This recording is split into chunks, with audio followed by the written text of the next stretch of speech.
여러분, 십계명은요, 우리를 향하신 하나님의 사랑이 담긴 하나님의 자기 선언이라고 그랬어요.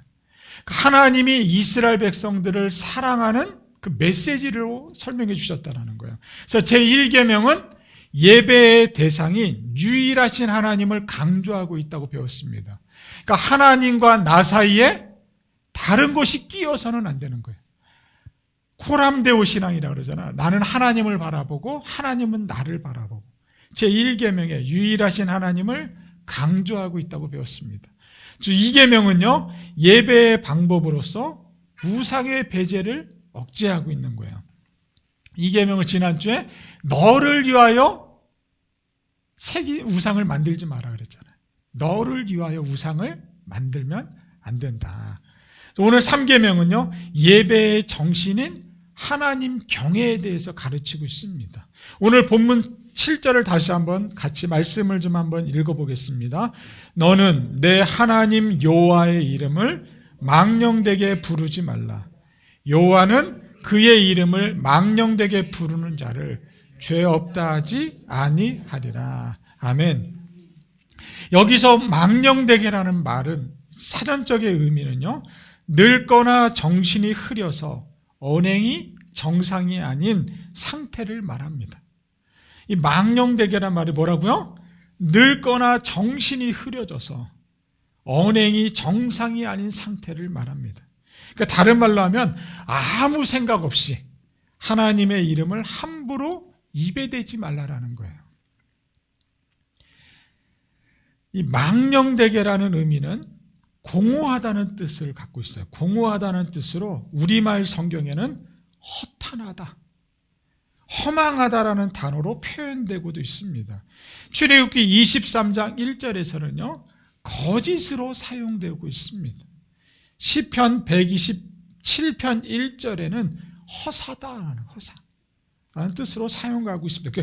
허망되다라는 말은 거짓으로 하나님의 이름을 말하지 말라는 뜻이 되고요, 헛되이 하나님의 이름을 부르지 말라는 뜻도 됩니다.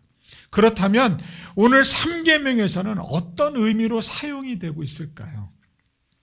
오늘 그것을 우리가 좀 살펴보려고 그래요. 3계명에서는 어떤 의미로 하나님의 이름에 대해서 설명하고 있는가? 그러니까 여호와의 이름을 남용하는 것, 악용하는 것을 경고하고 있다라는 거예요. 그러니까 고대 이스라엘 문화권에서 이름이란 단순히 어떤 사람을 지칭하는 말이 아니에요.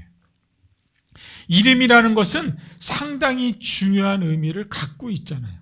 그래서 이름은 그 사람의 인격, 그 사람 자체를 가리키기 때문에 그래요. 그래서 저 구자신 이러면 불어날 자자의 믿을 신이에요. 그러니까 그런 마음을 가지고 살아라는 거예요. 그러니까 아브라함의 믿음을 가지고 이 험난한 세상에 세상을 바라보지 말고 아브라함의 신앙으로 살아라라는 뜻이잖아요. 여러분 각자에게 이름이 주는 그 의미가 있잖아요. 그 의미를 가지고 우리가 이 세상에서 살아가는 겁니다. 고대인들은 그 이름 속에 그 사람의 운명이 신비스러운 방식으로 내재되어 있다고 그렇게 믿었어요. 그 사람만 이름이 있는 것이 아니라 기업에도 이름이 있잖아요. 기업의 브랜드가 그만큼 가치가 있기 때문에 그래요. 여러분 브랜드 가치 중에 제일 톱이 어떤 브랜드인지 아세요? 브랜드 베스트 원 애플이에요. 애플. 그 애플은 전 세계에 잘 팔리고 있잖아요. 그런 것처럼 브랜드는요 그만큼 기업의 가치가 담겨 있어요. 마찬가지로 하나님의 이름에는 하나님의 실체가 담겨 있다라는 거예요. 혹시 여러분 여호와 이레란 말이 무슨 말인지 아세요? 여호와 이레, 하나님께서 미리 준비해 주셨다라는 거예요. 하나님께서 우리를 위해 미리 준비해 주셨다라는 거잖아요. 여호와 니시는요, 여호와는 나의 깃발이라는 뜻이잖아요. 그러니까 전쟁에서 하나님이 승리를 보장해 주고 있다는 약속을 말하는 거예요. 여호와 삼마는요, 여호와 삼마, 하나님은 거기에도 계시다라는 거예요.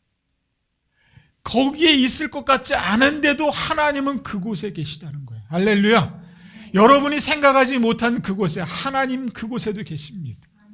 하나님이 저와 여러분을 위해서 하나님의 이름을 주셨다라는 거예요. 여호와 라파는요, 하나님은 치료하시는 분이시다라는 거예요. 오늘 그 여호와의 라파가 일어나기를 축복합니다. 하나님의 치료의 역사가 일어나기를 선포합니다. 이렇게 하나님 이름에는요, 하나님의 실체가 담겨 있는 거예요. 그러니까 하나님 이름의 실체가 담겨 있으니까 우리가 그 하나님의 이름을 부를 때 하나님이 우리와 함께 하시는 것을 우리가 느끼는 거잖아요. 하나님의 이름에는 하나님의 본성이 담겨져 있습니다. 따라서 하나님의 이름은 인간이 함부로 부를 수 있는 이름이 아니라는 거예요. 3계명은 인간이 자기 마음대로 하나님을 부리듯이 부리는 것을 금지하고 있습니다. 그러니까 여호와의 이름을 망령되게 부르지 말라는 3계명은요, 하나님의 이름을 부르지 말라는 데 강조점이 있는 것이 아니래요. 그분의 이름을 오용하고 남용하지 말라는 데 방점이 있는 거예요. 네덜란드의 종교 현상학자인 만데르 레이우는요, 이렇게 말했습니다. 종교는 섬기는 것이고 주술은 지배하는 것이라고 말했습니다. 종교는 뭐라고요? 종교는 섬기는 거예요. 주술은 지배하는 거라고 말했어요. 그래서 종교가 타락하면 주술이 되는 거예요. 주술은 무엇인가 내 힘으로 해보려고 하는 거잖아요. 그러니까 남의 힘이 없으니까 이 신의 힘을 빌리려고, 그래서 그 신의 마음을 달래기 위해서 제사를 드리고 그 사람의 마음, 그 신이 원하는 것을 자꾸 우리가 들어주려고 하는 거예요. 하나님도요, 예수님도 내 손아귀에 놓고 내 마음대로 조종하려고 하는 사람 있잖아요. 신앙생활을 내가 하고 싶은 대로 하나님을 조종하려고 하는 사람들도 있더라는 거예요. 종교가 주술이 되면 기도도 자신의 뜻을 이루는 수단이 되고 말아요. 우리가 어떤 힘을 발휘하기 위해 하나님의 이름을 부른다면 우리의 신앙은 주술이 되고 마는 거예요. 그러나 참된 종교의 핵심은 지배하는 것이 아니라 섬기는 것입니다. 여러분, 하나님을 지배하려고 하지 마시고 하나님을 섬기는 여러분이 되시기를 축복합니다. 그러므로 우리의 신앙이 참된 종교가 되기 위해서는요, 우리의 욕심을 버려야 해요. 여러분의 욕심을 버려야 됩니다. 하나님만 섬겨야 될 줄로 믿습니다. 그 내 중심이 아니에요. 신앙생활도 자꾸 내 중심으로 하려고 하는 사람들이 많아요. 우리는 하나님 중심이 되어야 될 줄로 믿습니다. 그래서 내 뜻이 아니라 하나님의 뜻대로, 주님 뜻대로 살기로 했네, 주님 뜻대로 살기로 했네, 주님 뜻대로 살기로 했네, 뒤돌아서지 않게. 이런 고백이 내 삶에서 끊임없이 나와야 돼. 내 뜻이 나오려고 할 때마다 아니야, 나는 주님 뜻대로, 주님 뜻대로. 우리 주님 뜻대로 신앙생활하는 우리 성도들 되시기를 축복합니다. 다시 강조하지만요, 3계명은 여호와의 이름을 부르지 말라는 것이 아니라 하나님의 이름을 오용하고 남용하는 것을 하지 말라는 데 초점이 있다는 거예요. 하나님은 자신의 이름을 인간에게 직접 알려주셨어요. 그러니까 하나님의 이름이 무엇이다라는 것을 알려주셨다는 거예요. 그 이름이 여호와잖아요. 여호와. 하나님이 출애굽기 3장에 자기의 이름을 우리들에게 직접 알려주셨어요. 하나님께서 인간에게 자신의 이름을 가르쳐 주신 이유는요, 찬양 받기 위해서 자신의 이름을 가르쳐 주셨어요. 그런데 이 다른 목적을 위해서 수단으로 하나님의 이름을 가르쳐 주신 적이 한 번도 없습니다. 그러니까 자꾸 자기의 수단으로 하나님의 이름을 사용하려고 하는 것은 죄라는 거예요. 하나님의 이름을 찬양과 기도의 대상이 아닌 다른 목적으로 이용하는 것은 3계명을 어기는 것이에요. 인간 사회에서도요, 다른 사람의 이름을 함부로 도용하는 것은 범죄 행위라고 말했습니다. 하물며 인간이 하나님의 이름을 도용하면 그것은 범죄라는 거예요. 3계명은 여호와의 이름을 오용하거나 남용하거나 도용하는 것을 죄라고 말씀하고 있습니다. 인간은 때때로 하나님의 이름을 빌려서 자신의 욕심을 채울 때가 있잖아요. 그러니까 하나님의 영광을 가로채려고 하는 사람들이 있어요. 범죄 행위라는 것을 말씀하고 있습니다. 누구든지 주의 이름을 부르는 자는 구원을 받으리라. 할렐루야. 누구든지 주의 이름을 부르는 자는 구원을 받습니다. 로마서 10장 13절이잖아요. 하나님의 이름을 부르는 자들은 하나님의 이름에 합당한 삶을 살아야 해요.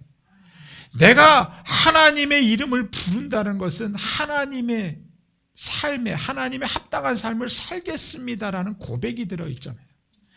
그렇게 살 때 비로소 하나님의 이름을 부를 수 있는 자격이 주어지는 거예요.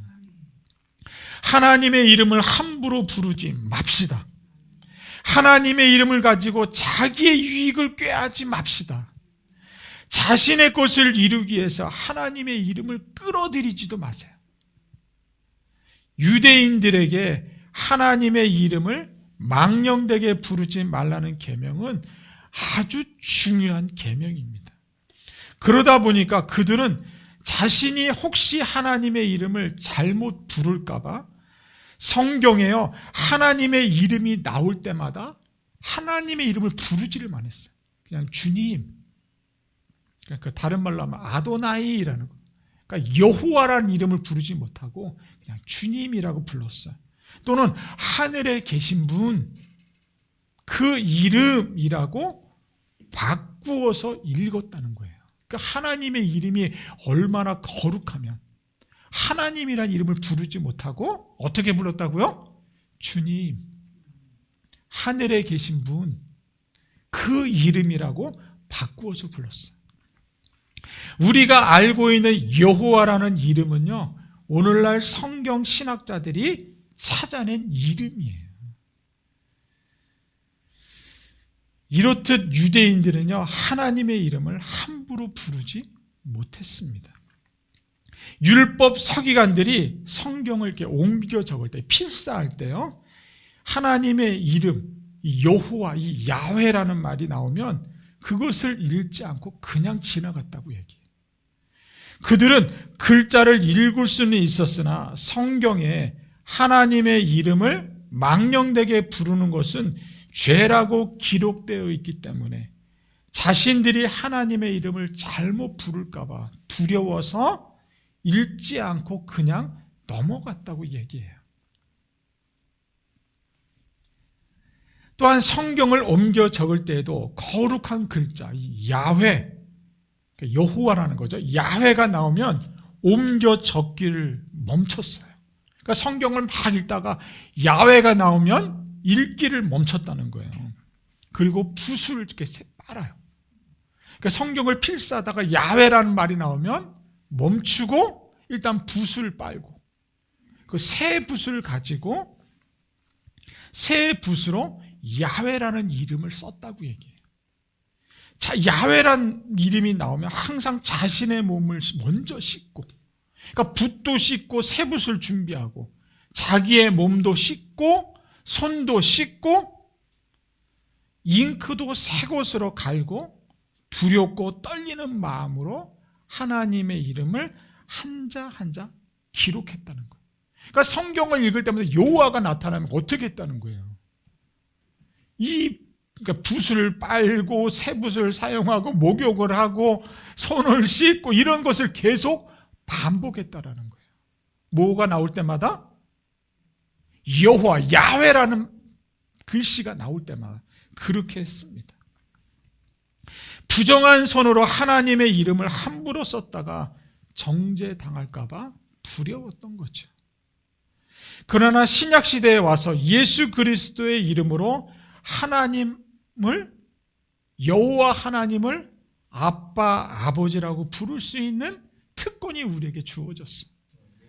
그 은혜가 아니었으면 우리도 성경 읽다가 나오면요 그렇게 해야 돼요. 예수를 아빠, 아버지로 부를 수 있는 특권이 저와 여러분에게 주어진 줄로 믿습니다.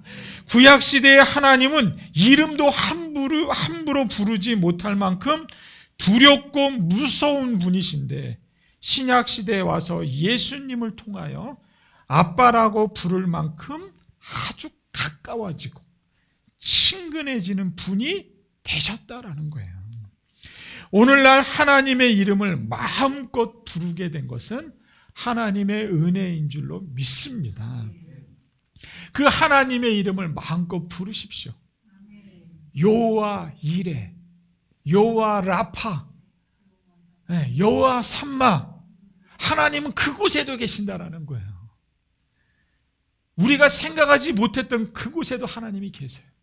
그러니까 여호와 이름을 부를수록 저와 여러분에게 하나님의 은혜가 주어지는 줄로 믿습니다. 하나님의 이름을 마음대로 부를 수 있게 해주었더니 사람들은요 처음에 은혜를 망각하고 자기의 마음대로 부르더라는 거예요.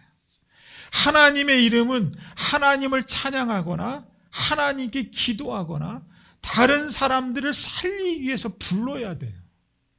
그렇지 않고 자신의 욕심을 위해서 하나님을 부르는 것은 하나님의 이름을 망령되이 일컫는 거라는 거죠. 그러기에 하나님께 기도할 때 우리는 그 기도가 하나님의 이름을 망령되게 일컫는 기도가 아닌지 자기를 되돌아봐야 된다는 거예요. 그러니까 기도하는 것보다 자기의 모습, 자기의 삶을 돌아봐야 돼요. 자신의 입으로 하나님의 이름을 불렀으면 자신이 기도한 바를 책임지고 바로 살아야 된다라는 거예요. 그것이 하나님의 이름에 합당한 삶입니다. 그런데 삶을 보면 하나님을 부인하고 있어요. 하나님의 이름을 부르는데 우리의 삶은 하나님을 부인하는 쪽이 많은 것 같아요. 하나님께 복종하지도 않고 순종하지도 않습니다. 하나님의 이름을 망령되게 부른다는 것은요, 장난삼아 부른다는 의미가 아니에요. 우리가 하나님의 이름을 부르고 입으로 고백하며 하나님 앞에 나아가 이런저런 사정을 이야기하지만 삶에서는 전혀 그분의 백성답지 않게 살아가는 모습이 바로 헛된 여호와 이름을 부르는 행위라는 거예요. 여러분 성경 역대하 7장 14절 한번 볼까요? 역대하 7장 14절에 뭐라고 설명하는지. 역대하 7장 14절. 자, 같이 한번 읽어봅니다. 내 이름으로 일컫는 내 백성이 그들의 악한 길에서 떠나 스스로 낮추고 기도하여 내 얼굴을 찾으면 내가 하늘에서 듣고 그들의 죄를 사하고 그들의 땅을 고칠지라. 아멘. 내 이름으로 일컫는 내 백성이 그들의 악한 길에서 떠나 스스로 낮추고 기도하면 내 얼굴을 찾으면 내가 하늘에서 듣고 그들의 죄를 사하고 그 땅을 고친다라고 말씀하셨잖아요. 5월 가정의 달, 여러분들이 그리스도를 찾으시기를 바랍니다. 하나님을 찾고 하나님의 얼굴을 구하면 여러분의 가정은 회복될 줄로 믿습니다. 그리스도인들은요, 하나님의 이름으로 드린 이 세례 서약 있잖아요. 혼인 서약, 그리고 임직식 할 때 임직 서약을 했잖아요, 우리가요. 임직 서약을 얼마나 잘 지키고 있는지 되돌아봐야 돼요. 하나님의 이름으로 드린 서약들을 망각하고 그것을 무시하는 삶을 살아간다면 하나님의 이름을 망령되이 일컫는 거예요. 내 이름으로 일컫는 내 백성이. 오늘날 우리는 하나님의 백성으로서 그리스도인이라는 이름을 달고 삽니다. 그런데 오늘만큼 교회가 그리스도인들이 조롱받는 시대는 없을 거라고 봐요. 요즘만큼 하나님의 이름과 명예가 땅에 떨어진 적이 없어요. 그리스도인의 이름과 명예가 땅바닥에 내던진 시대는 한 번도 없었던 것 같아요. 코로나로 인해서 교회가 무너지고 있잖아요. 코로나로 인해서 성도들이 교회를 찾지 않는 시대가 돼가고 있어요. 하나님의 이름과 그리스도인의 이름이 이 땅에 짓밟혀져 가고 있다는 거예요. 그럼에도 불구하고 하나님은 이 땅의 소망을 그리스도의 신부인 교회에 두셨다라는 사실입니다. 그 소망을 이루는 것이 우리 교회인 줄로 믿습니다.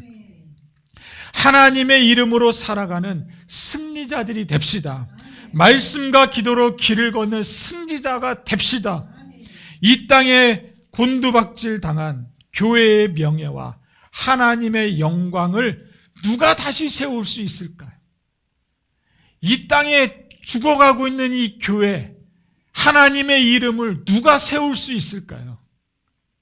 바로 우리들입니다. 바로 우리 교회가 이 땅에 무너져 있는 교회를 세울 수 있는 거점이라는 거예요. 바로 여러분들이 교회를 세울 수 있는 당사자들입니다. 죽어가고 있는 이 나라 이 민족을 살릴 수 있는 분이 여러분이십니다. 오늘 하나님의 이름을 회복하셔서 죽어가는 교회가 다시 한번 세워지는 역사가 일어나게 되기를 주님의 이름으로 축복합니다. 우리가 이 땅의 소망입니다. 우리 교회가 이 땅의 소망입니다. 옆에 사람 보면서 당신이 이 땅의 소망입니다. 한번 인사하겠습니다. 당신이 이 땅의 소망합니다. 당신이 죽어가는 성도들을 살릴 수 있는 주인공입니다. 하나님의 이름을 찾으십시오. 하나님의 이름을 부르십시오. 하나님의 영이 여러분 안에 들어갑니다. 그 영으로 여러분이 살아나야 합니다. 그리고 죽어가는 저 사람들을 살려낼 수 있는 길을 걸으셔야 합니다. 그 일을 하라고 하나님이 우리를 불러주신 줄로 믿습니다. 우리가 이 땅의 소망이고 하나님의 영광을 회복할 그리스도인인 줄로 믿습니다. 우리 하나님을 찬양합시다. 우리의 입술로, 우리의 삶으로 주님을 찬양하는 승리자들이 되시기를 주님의 이름으로 축원합니다. 그리스도의 이름을 회복하는 사람, 하나님의 영광이 있을 줄로 믿습니다. 사도신경을 통해 십계명을 통해서 하나님의 영광이 회복되어지는 저와 여러분이 되시기를 축복합니다. 다시 한번 여러분들에게 선포합니다. 여러분이 이 땅의 소망입니다. 우리 교회가 이 땅의 소망입니다. 어깨에 힘을 가지시고 허리를 펴시고 죽어가는 영혼들에게 하나님은 살아계시다고 선포할 수 있기를 축복합니다. 우리 하나님을 찬양하는 저와 여러분이 되기를 바랍니다.